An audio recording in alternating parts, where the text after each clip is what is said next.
안녕하십니까. 구독자 여러분들과 늘 함께하는 경제적 자유 아빠 달봉이 아빠입니다. 자, 여러분, 제목 무섭죠? 삼성전자 큰일. 어라, 인텔이. 여러분, 자, 작업질 믿었던 놈이 믿었던 녀석입니다. 작업질을 하기 시작하는 것 같은데, 자, 오늘 제가 핵심적으로 여러분한테 말씀드릴 건 일단 다 놈입니다. 놈이라 하면 제 유튜브를 보고 퀄컴 CEO하고 인텔 CEO 이 두 분이 저를 고발할 수가 있어요. 고소를 하겠죠. 그러면 안 되니까 퀄컴 CEO 분하고 인텔 CEO 이 두 분이서 삼성전자를 호시탐탐, 어떻게 보면 오늘의 고객이 내일이 어떻게 보면 적이 될 수도 있고 경쟁자가 될 수가 있는데, 일단 그 얘기를 오늘 여러분한테 말씀드리겠습니다. 자, 어떻게 보면 믿는 도끼에 발등에 찍힐 수도 있겠지만, 어떻게 보면 최대의 또 고객일 수도 있는데, 일단 인텔부터 제가 말씀을 드리겠습니다. 자, 인텔 오늘 팩 겔싱어죠. 이분이 오늘 상당히 좀 의미심장한 얘기를 했는데 빼짝 말랐죠. 나중에 제가 퀄컴 CEO 크리스티아누 아몬 이분을 보여드릴 텐데, 이분은 완전 반대입니다. 쪘습니다. 상당히 있어 보이죠. 좀 살이 좀 누룩하게 물이 올랐습니다.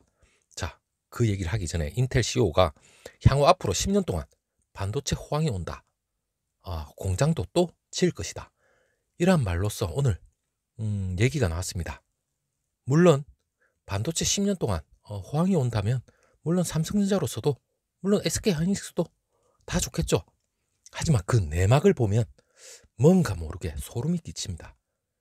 하지만 때로는 그렇게 큰 걱정도 안 할 수도 있겠지만, 일단 반도체 위탁 생산 사업, 사실상 인텔 새롭게 재진출을 선을 했죠. 올해 그 진출을 선을 하고 나서 상당히 우리 주주분들도 그렇고, 물론 TSMC도 약간 움찔했을 겁니다. 자, 얘네들이 사실상 한번 파운드리에 진출했다가 손을 틀고 나왔죠. 하지만 다시 한번 반도체 공급망이 이슈가 되면서 어떻게 보면 미국 정부의 지원에 힘입어서 다시 한번 시작을 하는 것 같은데, 일단 요 펠 게싱어 인텔 최고 경영자가 기술통입니다. 기술통. 어떻게 보면 기술로서 어느 정도 인정을 받은 경영자나 마찬가지죠. 자, 이번에 CNBC에서 주최한 그 이볼브 컨퍼런스가 있습니다. 거기에서 그 얘기가 나왔는데, 연내 미국이나 유럽에 메가팹 추가로 건설하겠다, 이렇게 계획을 발표할 예정이라고 말을 했는데, 일단 공장 짓는 거 오래 짓는다. 물론 삼성전자도 올해 삽을 퍼죠. 물론 TSMC도 틉니다. 하지만 이 파운드리 공장이 한번 뚝딱 한다고 해서 올해 내로 바로 짓고 이게 아니죠. 한 2-3년이 걸립니다. 최대. 자, 공장을 짓고 설비 넣고 최대 3년인데, 일단 3년 뒤에 어떻게 보면 별들의 전쟁이 시작될 수도 있습니다. 그렇다면 삼성전자로서는 열심히 초격차 기술을 다져나가야 되겠죠. 일단 인텔이 메가팹 대규모 반도체 생산 시설을 사실상 의미하는 것이지만, 일단 인텔이 최근 재진출을 선언한 이 파운드리 사실상 좀 더 확대하겠다, 그런 얘기인데, 일단 연초에 그 팩 겔싱어가 취임을 하면서 파운드리 재진출을 선언과 함께 미국 애리조나에 200억 달러를 투자해서 파운드리 공장을 짓기로 했다, 이런 얘기까지도 있었습니다. 그러면서 이 겔싱어라는 분이 향후 10년간 반도체 시장이 호황이 올 것이다, 이렇게 전망도 하고, 물론 그 근거는 세계가 디지털화되고 있고, 그리고 모든 디지털 기기 자체가 반도체가 필요하다. 당연한 거죠. 물론 시장은 지금 현재 성장기에 있다. 성장기에 있기 때문에 나름 파운드리에 좀 더 투자를 한다, 이런 얘기인 것 같은데, 이 얘기만 들어보면 여러분 별거 아닌 것 같죠? 당연히 10년 동안 반도체 호황 온다. 오니까 삼성전자 열심히 준비하고 있었죠. 하지만 이 얘기를 하는 그 와중에 제가 지금 이분을 보여드릴게요. 퀄컴의 CEO입니다. 크리스티아누 아몬. 상당히 풍채가 거의 뭐 조폭 수준이죠. 조폭 수준이라면 또 안 되게 이분이 또 제 영상을 볼 수가 있기 때문에 일단 이름도 크리스티아누 아몬. 아몬드를 엄청나게 먹어서 약간 좀 살이 좀 쪘는지 모르겠지만, 자, 이분이 어떻게 보면 또 삼성전자의 또 최대 고객이죠. 퀄컴. 삼성전자가 지금 퀄컴의 4나노로 해서 퀄컴의 모뎀, 그리고 퀄컴의 스냅드래곤이죠. 향후 뭐 지을 걸로 지금 뭐 거의 뭐 확정적이지만 지금 현재로서는 고객입니다. 자, 향후 2, 3년 뒤에 이분이 마음이 또 바뀌어서 인텔과 짝짝꿍이 될 수도 있다는 그런 발언, 그게 지금 예사롭지가 않습니다. 물론 인텔도 역시나 메모리로 따지면 또 최대 고객이죠. 자, 그렇다면 언젠가는 인텔에서도 메모리에 대해서 D램이죠.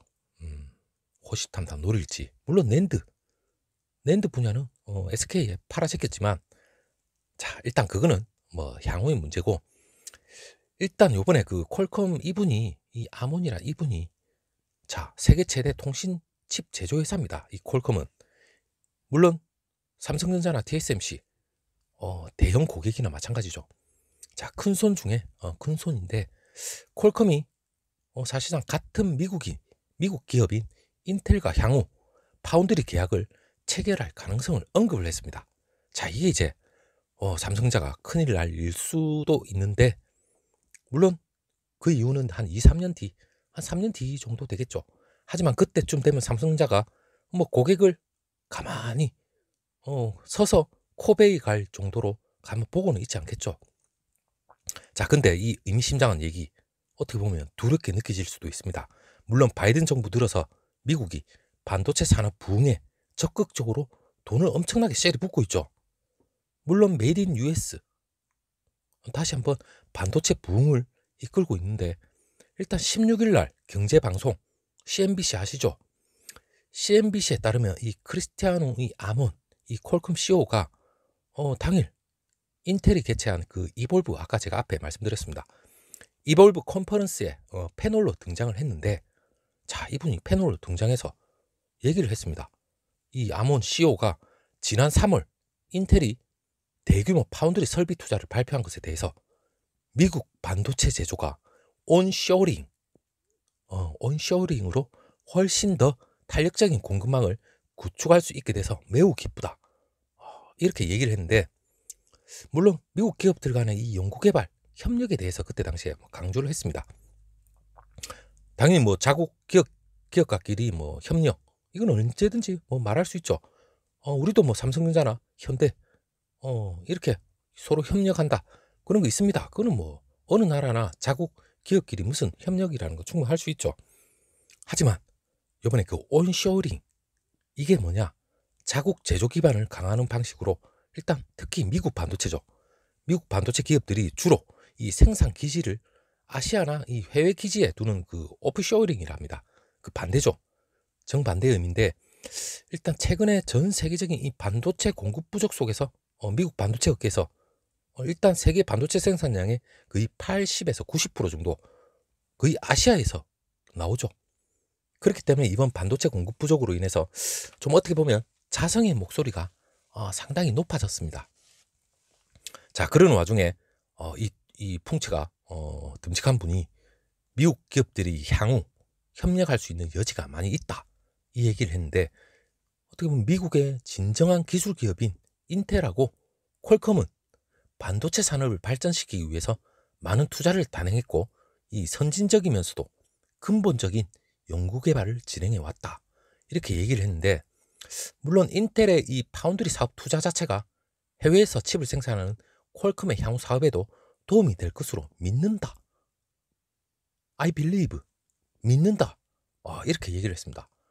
그걸 믿으니까 인텔, 너가 파운드리 공장 지으면 내가 너한테 수주를 넣어줄게. 이렇게 들리는 것 같아요.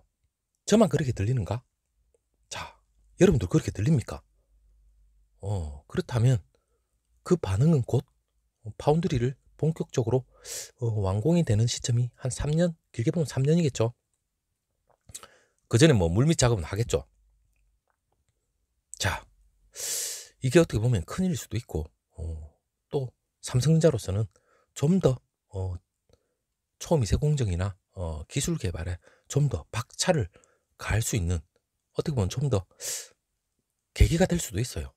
일단 뭐 지난 3월 인텔이 뭐 200억 달러, 물론 애리조나에 한 두 곳의 반도체 생산 시설 신설도 발표하고, 물론 미국하고 유럽 여기에도 뭐 반도체 수요 부족분을 메꾸기 위해서 전 세계 반도체 공급망 균형을 찾겠다, 그러한 전략으로 발표를 했죠. 일단은 뭐 미국이나 유럽 추가적으로 초대형 공장을 추가로 건설하겠다는 이 계획을 밝혔기 때문에 아마 본격적으로 아마 액션에 나가지 않을까, 그래 생각을 해보는데, 근데 뭐 인텔이 아무리 이렇게 한다 하더라도 아직까지도 좀 약간 미심쩍은 게 없지 않아 있습니다. 그게 뭐냐면 인텔이 그 지난 2016년 ARM에 기반의 그 칩 생산, 물론 파운드리 사업에 나섰죠. 그때 뭐 쫄딱 말아 먹었는지 모르겠지만, 그때 2016년도에 16년도에 나섰고 2018년도 일단 중단을 했는데, 다시 한번 자기가 뭔가 해보겠다는 건 분명히 미국의 지원에 힘입어서 아마 시작을 했다고는 생각합니다. 물론 2025년까지 파운드리 시장 규모가 무려 뭐 1000억 달러로 올라가기 때문에 뭐 하는 그런 것도 없지 않아 있겠지만, 미국의 어떻게 보면 철두철미한 그런 전략인 것 같아요. 자, 일단 미국 백악관을 중심으로 해서 이 과거에 세계 시장을 호령했던 미국 반도체 산업, 물론 영광을 되찾기 위한 하나의 수순일 수도 있습니다. 그리고 그 전미 반도체 협회, 이 최첨단 반도체를 생산할 수 있는 이 팹이 미국 본토에는 사실상 단 하나도 존재하지 않기 때문에, 물론 이러한 계획이 하나씩 나오지 않는가, 그래 생각도 해봅니다. 일단 뭐 삼성전자도 미국의 텍사스의 오스틴에 아마 구체적인 이 투자 계획이 조만간에는 나오겠지만, 일단 3년 뒤, 한 2, 3년 뒤겠죠. TSMC, 삼성전자, 인텔 이 세 공룡이 아마 치열한 기술적인 초격차 기술은 기본이고, 이 캐파, 아무튼 뭐 여러 가지로 그리고 뭐 고객 뺏어오고 뺏기고 온 짓을 아마 다 할 것 같아요. 일단 삼성전자도 일단 초격차 기술에 대한 선단 공정에 대해서는 자신감이 있기 때문에, 일단 그만한 확실한 기술 우위에서 아무리 자국 기업이라 하더라도 기술이 확실하고 이익이 있는 곳에는 바로 옆집에서 아무리 같은 미국 기업이라 하더라도 투자는 못하는 거죠. 마찬가지입니다. 자, 결국 인텔도 자국의 AMD나 엔비디아 어떻게 보면 경쟁자죠. 상당한 경쟁자고, 파운드리에 인텔이 신경을 쓰다 보면 자기가 잘하는 CPU 언제 말아먹을지도 모르는 겁니다. 아무리 반도체 왕자, 최강자라 하더라도 지금 자국에서도 경쟁자가 있습니다. 얘네들이 언제 차고 들어올지, 자기의 핵심적인 CPU마저 어떻게 보면 서서히 관심이 소홀하고 파운드리에 좀 더 집중을 하다 보면 뭔가 문제가 발생할 수가 있죠. 물론 인텔이 삼성을 따라하려고 이러한 대대적으로 뭐 파운드리 그리고 뭐 CPU 뭐 이런 걸 모든 걸 다 잘할 수도 있겠지만, 자, 그게 하루아침에 되는 건 아니죠. 자, 삼성전자는 물론 메모리에 대해서 강인한 DNA가 있었습니다. 그렇기 때문에 빠른 시일 내에 파운드리에 대해서 점유율을 TSMC하고 어느 정도 격차까지 좁히면서 세계 2위까지 올라왔지만, TSMC는 인텔은 과연 어떻게 될지 자 궁금합니다. 아무튼 사실상 큰일이 될 수도 있고, 또 이걸 반면교사 삼아서 삼성전자가 좀 더 초격차 기술을 앞세워서 더 빨리 달아날 수 있는 그런 계기가 됐으면 좋겠습니다. 자, 여러분, 오늘 두 번째 영상, 비록 오늘 주가에 대해서는 저는 얘기는 안 하지만 오늘 떨어지면 내일 다시 또 오릅니다.